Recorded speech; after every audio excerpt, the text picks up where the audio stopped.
Stephen Hawking, Stephen William Hawking ब्रह्मांड विज्ञानी, सैद्धांतिक, भौतिकविद और महान लेखक। उन्होंने बिग बैंग सिद्धांत और ब्लैक होल के रहस्यों को समझाने में अहम भूमिका निभाई। उनका जीवन विज्ञान और मानव साहस का अद्वितीय उदाहरण था। उनका जन्म 8 जनवरी 1942 को ऑक्सफोर्ड यानी इंग्लैंड में हुआ था। उनके पिता का नाम था फ्रैंक हॉकिंग। वो एक जैव चिकित्सक शोधकर्ता भी थे। उनकी माता का नाम था इसाबेल हॉकिंग। हॉकिंस बचपन से ही तारों और ब्रह्मांड में गहरी रुचि दिखानी शुरू कर दी थी।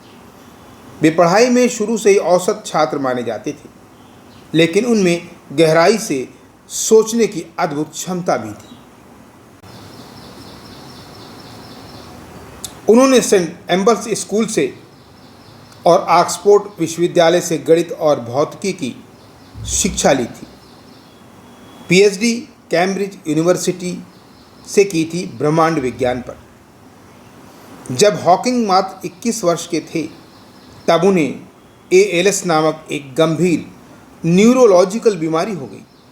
डॉक्टरों ने उन्हें सिर्फ 2 से 3 साल जीवन की भविष्यवाणी की थी, लेकिन धीरे धीरे उनका शरीर लकवाग्रस्त होता गया और वे व्हीलचेयर पर सीमित हो गए। फिर भी उन्होंने हार नहीं मानी। एक कंप्यूटर आधारित आवाज़ यंत्र के सहारे वे दुनिया से संवाद करते रहे। उन्होंने ब्लैक होल थ्योरी का ये सिद्ध किया कि ब्लैक होल विकिरण छोड़ सकते हैं, जिसे हॉकिंग रेडिएशन भी कहा जाता है। ब्रह्मांड की उत्पत्ति और विकास के उनके सिद्धांतों ने आधुनिक भौतिकवाद को एक नई दिशा दी। उन्होंने रोजर पेनरोज ने मिलकर ब्रह्मांड में सिंगुलैरिटी के सिद्धांत को विकसित भी किया। A brief history of time ये उनकी सबसे प्रसिद्ध पुस्तक है, जो विज्ञान के लोगों को सरल भाषा में पहुंचाती है। Black hole and baby universe, the grand design, ये उनकी खास किताबें हैं।